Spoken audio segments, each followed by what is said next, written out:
Hello friends, welcome to our channel National Master Teacher. Today's mathematics class is 9th class का first chapter number system, जिसके बारे में आज थोड़ा सा पढ़ते हैं। जो नंबर सिस्टम है, हमें सबसे पहले पता करना है कि नंबर की जो टाइप है वो कौन कौन सी है। जब तक हम नंबर की टाइप नहीं पढ़ पाएंगे तब तक आगे टॉपिक को नहीं पढ़ पाएंगे। ये हर किसी क्लास में आता है, पहला चैप्टर नंबर सिस्टम में। नंबर सिस्टम की टू टाइप्स हैं, real number and imaginary number. कोई भी आप नंबर पढ़िए वो आपका दो ही नंबर में होगा, आइदर रियल नंबर और इमेजिनरी नंबर, या फिर आप उसको कह सकते हैं कि नॉट रियल, जो रियल नहीं है। सेकंड, रियल नंबर के फिर से दो पार्ट हैं, एक रैशनल नंबर और दूसरा इररेशनल नंबर। यहाँ पे फिर सेम कंडीशन आ जाती है कि जो रैशनल नंबर है उसके तो बहुत सारे पार्ट बनाए जा सकते हैं, बट जो इररेशनल नंबर है उसका कोई पार्ट नहीं है। हम ये भी पढ़ेंगे कि इमेजिनरी नंबर कौन से होते हैं, इररेशनल नंबर कौन से होते हैं। इररेशनल नंबर तो हम इसी चैप्टर में पढ़ लेंगे, और रैशनल नंबर आप पहले से पढ़ते आ रहे हैं और उन्हीं के बारे में थोड़ा सा और एक्सप्लेन करते हैं। नेचुरल नंबर आपने पहले पढ़ा हुआ, फिर दोबारा एक्सप्लेन कर देते हैं। नेचुरल नंबर क्या है? Number start from 1 means counting number, जो आप रियल वैल्यू हमारे पास है 1 2 3 4 अप टू लास्ट, आप जहां तक भी रीड कर सकते हैं, ये आपके नेचुरल नंबर है। आफ्टर दिस होल नंबर, जो होल नंबर के बारे में हम बात करें, जो नेचुरल नंबर थे उसमें एक जीरो नंबर ऐड हो जाता है, बाकी सारे नंबर वही, एक जीरो नंबर और आ जाता है उसके अंदर, तो वो आपका होल नंबर होगा। इसके बाद हम बात करेंगे even number, odd number. Even number में 0 2 4 6 8, नेगेटिव में -2 -4 -6 -8, तो ये हमारे क्या है? इवन नंबर है। आपसे यदि कभी कोई आपसे बात करे कि इवन नंबर की डेफिनेशन क्या होती है, तो आप डेफिनेशन क्या बताएंगे? The number which is completely divisible by 2। Most of the बच्चे क्या करते हैं, ऐसे कहते हैं कि the number which is divisible by 2।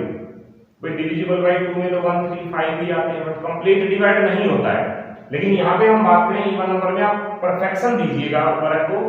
यदि आपसे कोई पूछता है कि इवन नंबर क्या, तो आपने बताना होगा the number which is completely divisible. Completely division में क्या होता है कि रिमाइंडर 0 आ जाता है, बाकी और किसी में डिवाइड करेंगे रिमाइंडर 0 नहीं आए, डिवाइड तो हो ही रहा है, जरूरी नहीं है कि रिमाइंडर 0 आए। तो उसके बाद ऑड नंबर। ऑड नंबर में आप देख रहे हैं कि हम उस नंबर को 2 से डिवाइड करते हैं तो उसका जो रिमाइंडर है वो 1 बचेगा, इट्स कंपल्सरी। प्राइम नंबर और कंपोजिट नंबर, यहां पे भी कई बार बच्चे गलती करते हैं। प्राइम नंबर कौन सा है, कंपोजिट नंबर कौन सा है? प्राइम नंबर कौन सा होता है? 2 3 5 7 11 13 17 19 23। मैंने क्या लिखे? ये वो नंबर लिखे हैं जिनके यदि आप फैक्टर करते हैं तो उसके सिर्फ दो फैक्टर होंगे, one factor is 1 and other is itself. लेकिन यहाँ पे भी हम आपसे डेफिनेशन की बात करेंगे। प्राइम नंबर की डेफिनेशन क्या है? सभी कहते हैं कि जिस नंबर के दो फैक्टर होते हैं, एक 1 और एक वो खुद होता है। लेकिन जब कंपोजिट नंबर को पढ़ लेते हैं, इसमें लिखा जाता है कि जिसके दो से ज्यादा फैक्टर हो जाए, more than 2 factor, like 4 1 2 and 4, there are 3 factors. ये हमारे पास हैं इसके फैक्टर। 6 के फैक्टर करनी है 1 2 3 एंड 6, इसके 4 फैक्टर हो गए। तो आप किसी का भी नंबर को चेक कर लीजिए, सभी में 2 से ज्यादा फैक्टर मिलेंगे। और नोट करके एक पॉइंट लिखा जाता है कि 1 is neither prime nor composite। अब आप इससे समझ पाएंगे कि डेफिनेशन दोबारा से हम एक्सप्लेन करेंगे। 1 एक ऐसा नंबर है जो ना तो प्राइम है ना कंपोजिट है। क्यों नहीं है? क्योंकि इसने डिमांड की थी कि जिसके एग्जैक्टली 2 फैक्टर, मैंने पहले कहा था जिसके 2 फैक्टर हों, अब लिखा एग्जैक्टली 2 फैक्टर। जो प्राइम नंबर है उसके exactly 2 different factor, exactly 2 different factor होंगे। 2 है तो इसका एक 1 और एक 2 था, 3 का 1 और 3 है, 5 का 1 और 5 है, 1 सभी के अंदर एक वो खुद नंबर, इससे अलग आपको कोई फैक्टर नजर नहीं आएगा। बट 1 एक ऐसा नंबर है जिसमें आप डिफरेंट तो नहीं बना सकते, फैक्टर तो बनाया आपने, फैक्टर तो एक ही हुआ, और 1 फैक्टर होगा तो वो प्राइम नंबर हो नहीं सकता, तो इसलिए प्राइम नंबर की कंडीशन से बाहर निकल जाता है। Second condition is the composite number. अब कंपोजिट नंबर क्या है? इसमें आपको क्या बताया था कि जिसके मोर देन 2 फैक्टर, कंपलसरी है ये कि 2 से ज्यादा फैक्टर होने चाहिए। आपको सभी के फैक्टर बताए हैं, तो इसके फैक्टर 2 से ज्यादा भी नहीं होते, तो इस करके ये हमारा ना तो प्राइम नंबर है ना ही कंपोजिट नंबर है। एक हम आपको जो नंबर सिस्टम है इसके बारे में थोड़ा सा एक टेबल वाइज बनाते हैं। सबसे पहले मैं लिखता हूं नेचुरल नंबर। नेचुरल नंबर जिसको आप n से डिनोट करते हैं। उसके बाद हम लिखते हैं होल नंबर जिसको आप w से डिनोट करते हैं। उसके बाद हम लिखते हैं इंटीजर, जो मैंने अभी तक इसमें बताया नहीं है, उसके बारे में भी बात करेंगे। इंटीजर जिसको z से लिखते हैं या फिर i भी लिख देते हैं। ये आपका नेचुरल, ये होल, उसके बाद इंटीजर,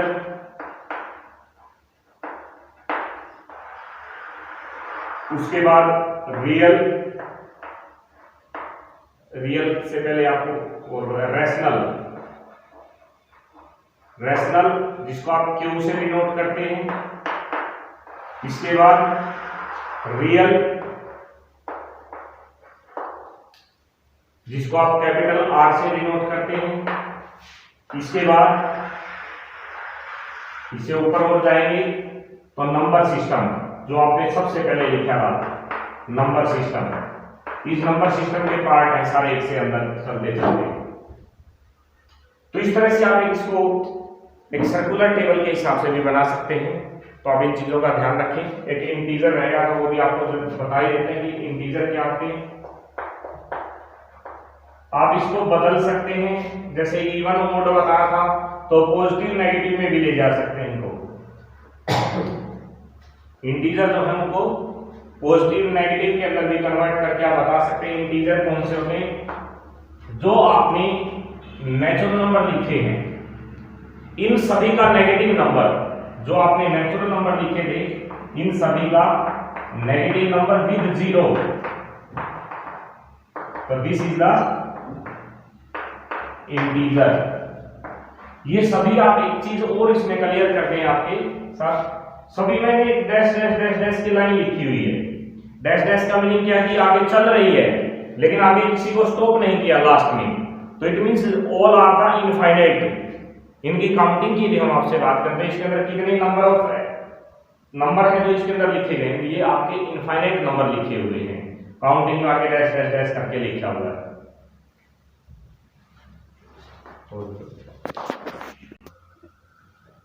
तो अभी नेक्स्ट हम बात कर रहे थे जो रैशनल नंबर और इरेशनल नंबर पढ़ा था, उसमें एक पार्ट रैशनल और एक आपका इरेशनल है। 2 पार्ट है आपके इस नंबर सिस्टम में जो हम अब 9th क्लास में पढ़ेंगे।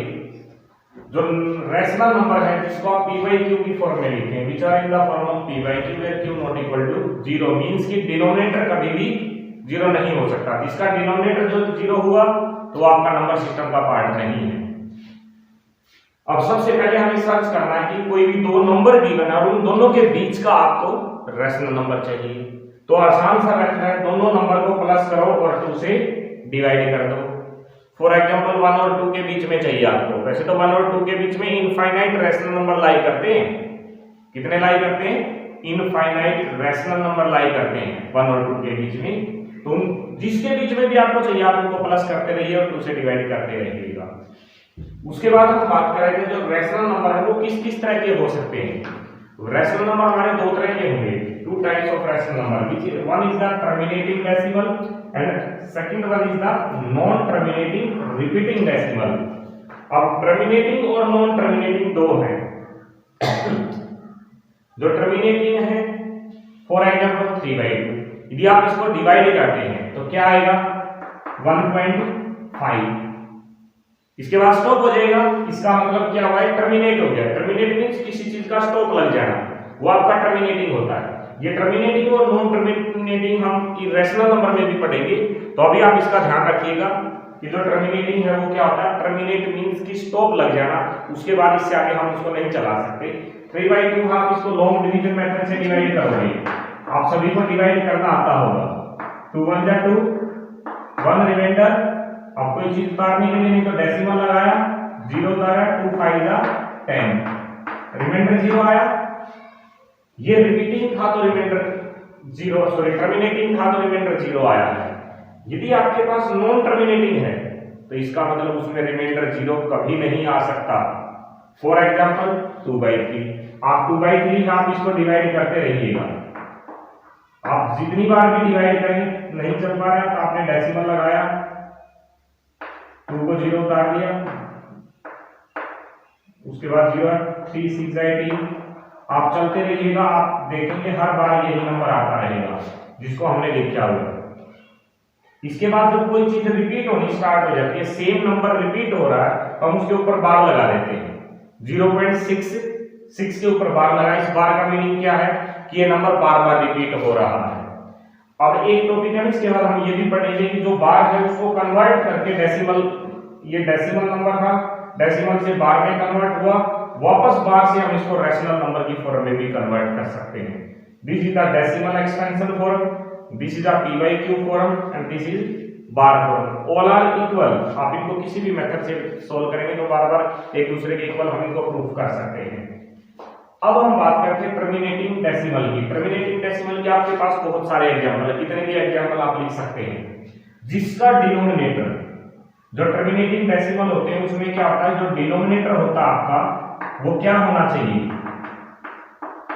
Denominator factor as a multiple of 2 और 5।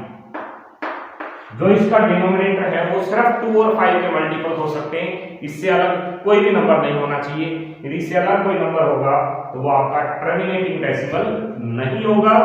दूसरा हम जो लिख रहे थे नॉन टर्मिनेटिंग का, नॉन टर्मिनेटिंग के केस के अंदर जो डिनोमिनेटर होगा उसमें क्या मिलेगा,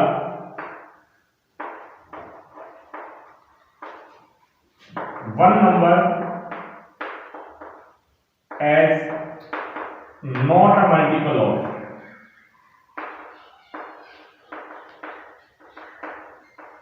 मल्टीपल ऑफ 2 और 5।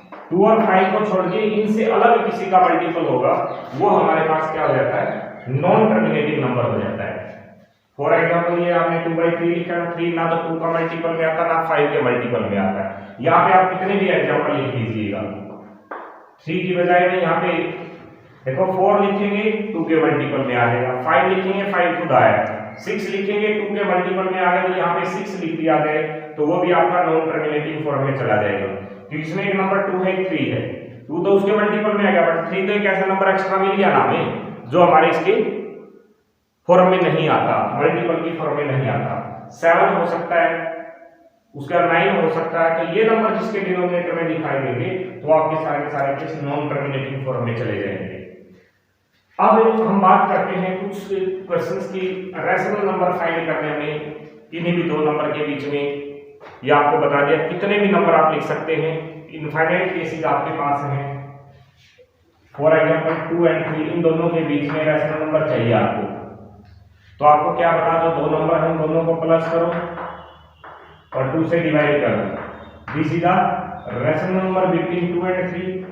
ये तो बात थी कि वन नंबर फाइंड करना था, यदि मैं बात करूं आपसे इसके बीच में 2 नंबर फाइंड करो, 3 नंबर फाइंड करो, 4 नंबर फाइंड करो, मैंने तो ये बताया था कि किन्हीं भी दो नंबर के बीच में इनफाइनाइट रैशनल नंबर लाई करते हैं। तो इनफाइनाइट कैसे फाइंड किए जा सकते हैं, अब ये 2 है ये 3 है, अब इनके डिवाइड में अब तो 2 आया था, अब दोनों को मैं से कॉमन नंबर से मल्टीप्लाई करता हूं, देखिएगा इसको 3 से मल्टीप्लाई कर दिया, 3 से डिवाइड कर दिया, इसको भी मैंने 3 से मल्टीप्लाई कर दिया, 3 से डिवाइड कर दिया, कितना आया ये 6/3, ये कितना है 9/3। इन दोनों के बीच में कौन बच गया 7/3 एंड 8/3। ये दो नंबर हमारे पास क्या है जो 2 और 3 के बीच में लाई करते हैं। 2 से डिवाइड हुआ था तो ये आया, 3 से डिवाइड हुआ तो ये दो नंबर है। अब मैं 4 से डिवाइड कर देता हूं इसको, 2 और 3 को ही, गिवन को 4 से डिवाइड करता हूं, 2 × 4 divide by 4 and 3 × 4 divide by 4, क्या हो गए 8/4 एंड 12/4। तो क्या आपने 8 और 12 के बीच के नंबर देख लो, क्या है 9, 10, 11, 3 नंबर्स हो गए। अब 3 नंबर्स हैं तो उनके डिवाइड में 4 रहेगा ही, 9/4, 10/4, 11/4। There are the 3 rational number between 2 and 3। आपको और ज्यादा नंबर चाहिए, सपोज कीजिए आपको 10 नंबर चाहिए, तो आप इसको क्या करोगे 11 से मल्टीप्लाई डिवाइड कर देंगे, बीच में उसके न्यूमरेटर में आपको नंबर का गैप दिखाई दे जाएगा। आपको 100 चाहिए तो 101 से दोनों मल्टीप्लाई डिवाइड कर दीजिएगा, न्यूमरेटर आपको मिलता चला जाएगा, डिनोमिनेटर सेम रहना है सभी में। तो इस तरह से हम इनफाइनाइट रैशनल नंबर सर्च कर सकते हैं किसी भी नंबरों के बीच में, जो भी आपको नंबर मिले। ये तो चलो मैं आपको जो नंबर लिख रहे थे ये सारे के सारे क्या थे, decimal form, sorry natural number form लिख रहे थे। इधर इनको थोड़ा सा बदल के लिख दूं। फॉर एग्जांपल क्या बदल दिया, सपोज कीजिए 1/2 and 3/4, इन दोनों के बीच का नंबर चाहिए, तो इनको भी आपको ऐड करना आता होगा। कैसे ऐड करते हैं, दोनों को प्लस किया 2 से डिवाइड कर दिया। ये जरूरी नहीं है कि जो न्यूमरेटर में नंबर आएंगे वो नेचुरल नंबर होल नंबर ही आएंगे, क्योंकि नेचुरल नंबर भी रैशनल नंबर है, होल नंबर भी रैशनल नंबर है, इंटीजर भी रैशनल नंबर है। ये जो न्यूमरेटर में नंबर है ये रैशनल होंगे, ये कंपलसरी है। जब आपको दोनों के बीच का रैशनल चाहिए तो आपको दोनों रैशनल नंबर मिलेंगे, उनसे आप रैशनल नंबर से फाइंड कर सकते हैं। या कि कोई भी बुक आपके पास है 9th क्लास की, उसका फर्स्ट टॉपिक आपको ये रैशनल नंबर का मिलेगा कि रैशनल नंबर कैसे फाइंड किए जाते हैं, दोनों के बीच में कैसे फाइंड किए जाते हैं। इससे अगला टॉपिक जो होगा हमारी नेक्स्ट वीडियो जब भी आएगी, उस वीडियो के अंदर जो मैंने आपको ये बार वाला बताया है, ये बार की एक शॉर्ट ट्रिक बताएंगे कि इसको बार को कैसे रिमूव किया जाता है। ये तो सिंपल फॉर्म लिखी गई थी, हो सकता है कि आपके पास ऐसी वैल्यू मिल जाती 34.375, यहाँ 75 के ऊपर बार आ जाए। आप इसको सोल्व करेंगे, एक तो लॉन्ग मेथड है, एक शॉर्ट ट्रिक मेथड है। जो बच्चे एनटीएससी की तैयारी कर रहे हैं उनको ये शॉर्ट ट्रिक जरूरी है नहीं, क्यों आप इनको कंप्लीट सोल्व नहीं कर सकते हैं। थैंक यू, आज के लिए इतना ही।